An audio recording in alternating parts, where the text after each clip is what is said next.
Carrion Empire. Part 3. The Verminous War.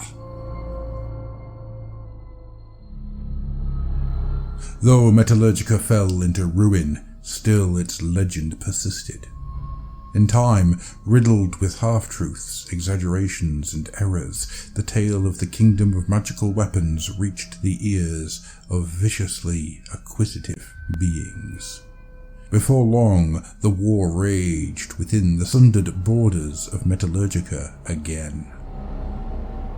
The race of Chaos Ratmen, known as the Skaven, inhabit the immense sub-realm known as Blight City.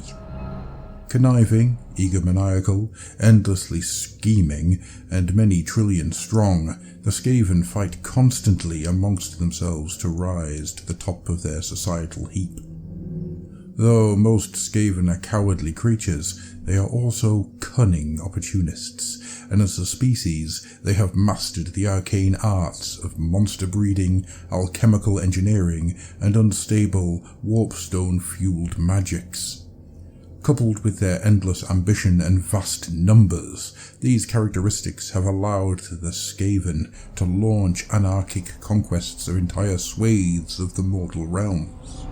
A dark council of verminous lords rules over the Skaven race, each belonging to a different clan. A handful of clans have risen up to near unassailable positions of power, thanks to their expertise in particular areas. These are the greater clans, and are sometimes broken up into dozens, sometimes hundreds of lesser clans, that share fractured echoes of one another's identities and skills. The clan's pestilens are brewers of plagues and diseases, their foul plague monks spreading weaponized corruption wherever they go.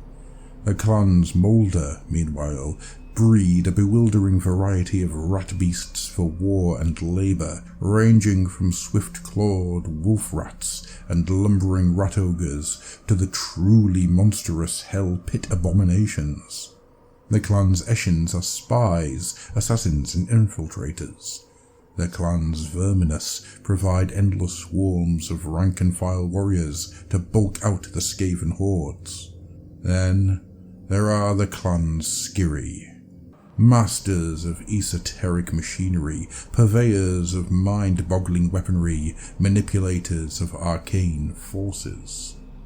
The clan Skiri are one of the greatest power bases in Skavendom, for their warplock engineers hold the secrets to create unstable wonder weapons that can decimate entire armies.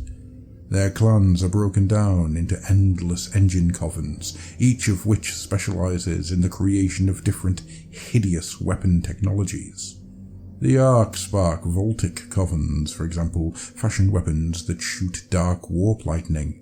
Meanwhile, the Rattlegauge Warplock covens create many-barreled cannons that spray hot warp shot into the foe.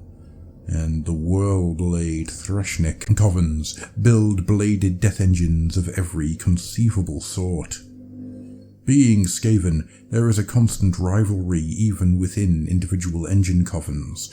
Every warplock engineer is convinced that his next madcap invention or deranged scheme will propel him to the loftiest heights of power and see his rivals grovel snout first in the dirt.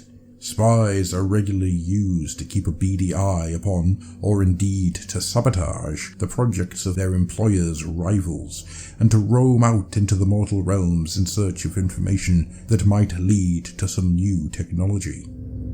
It was one such slinking informant who entered the workshop of Warlock Bombardier Scratchnik and brought word to him of an amazing discovery. Scratchnik, who was an engineer within Clan Shivik of the clan Skiri, set aside his latest attempt at a warpstone-charged fletchet bomb. He listened wide-eyed to an account of an empire of man-things in the lack-shelter peaks of Chamon that stood resolute against the coming of chaos. His informant chittered a tale of a gleaming city at the heart of this empire, whose powerful arcane factories produced wondrous magical weapons and sorcerous devices by the hour. None had been able to conquer this place, said the informant, but then none had the cunning and might of the Skaven. Should the clan Skiri muster their forces, however, the magical bounty would surely be theirs for the taking. They could claim the machines and ancient tomes that contained all of their secrets, before bringing their newfound knowledge and tools to bear upon their rivals until they ruled all of Blight City. Scratchnick was no fool. Indeed, even for a Skaven, his sense of self-preservation was notably developed, and his wits were lightning quick. He knew that this informant would already have sold his secrets to half a dozen of Scratchnick's rivals. There was no way to keep such an amazing revelation secret. He also had the sense to suspect that an entire kingdom armed with magical weapons may prove a little more resistant to conquering than this creeping rat spy was suggesting. Scratchnick knew that he would have to be cunning in order to claim the secrets of these magical machines, doubly so that if he were to ensure that he, and he alone, was able to do so. Scratchnick thus ensured that, rather than keeping the details to himself, he was the one who rushed to the arch-warlock of Clan Shivik and told them of his discovery. The information was, of course, snatched away, and the glory of its discovery claimed by his superiors, yet still Scratchnick's rewards were not insubstantial. He was permitted to assemble his own warp coven and join the seething armies of conquest that gathered to claim Metallurgica's machines for themselves. In the depths of Blight City, mighty engines shuddered to life, and metaphysical drills began to churn. Rumbling on huge treads and rat-powered wheels the size of buildings, titanic boring devices began the burrowing of a vast new gnaw-hole. The Skaven alone possessed the secrets required to bore ragged tunnels through the stuff of existence itself, and could burst through the veil of reality wherever they so chose to do so throughout the mortal realms. At least there or thereabouts. The science of gnaw-holes was notoriously complex, and many of its practitioners were as unrealistic as they were frantically demanding. So it was that when the thrumming boar engines broke through into Chamon and the armies of the Skaven spilled forth, the sights that greeted them caused altercations between the warlords of Clan Skiri, Verminous and Eshin. Believing that a gnaw-hole had been bored into the wrong location together, each looked to blame their incompetent underlings of their rivals. They had expected a glittering kingdom of man-things and dwarden things, admittedly war-torn to some degree, but undoubtedly rich, prosperous, and dripping with arcane machineries ripe for the stealing. Instead, the Skaven had emerged into a semi-collapsed warren of mine workings, carrion mounds, and subsided cityscapes that had clearly not seen the touch of civilization for hundreds of years. Rotting ruins and rusting mechanisms sprawled on all sides, and as the Eshin scouting parties returned, worse was revealed. There were machines here, remarkable engines and alchemical devices complex beyond the wildest imaginations of the Skaven. Yet they were wrecked, their gears barely grinding and churning on. Fires still burnt in their furnaces, but they were filled with blackened bone, and the corroded mechanisms of the machines were encrusted with centuries' worth of rotted flesh, crusted blood and rust. Recrimination became shrieking rows and threats of violence between the teeming masses of the Skaven. It was then that slinking things were spotted amidst the ruins. Mad eyes glared from the shadows. Sharp fangs glinted in the firelight.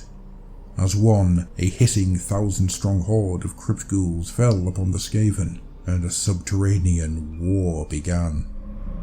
Though the initial waves of flesh-eaters were driven off, the Skaven found themselves constantly besieged. Yet far from putting the Ratmen off, this sudden war fired up their enthusiasm again. Where such vast hordes of enemy existed, they reasoned, there must still be a prize worth defending. Besides, the Skaven are nothing if not accomplished scavengers, and many of the warp-locked engineers had already begun cannibalizing what machines they could, in the hopes of wringing secrets out of them back in Blight City. as the Skaven invasion force split into separate swarms and swept out through the collapsed ruins of Metallurgica. One mighty clash followed another. The massacre in the Hollow Fort, the Battle of the Grinding Fangs, the Quick Skitter ambush, and many more savage conflicts rocked the ruined kingdom.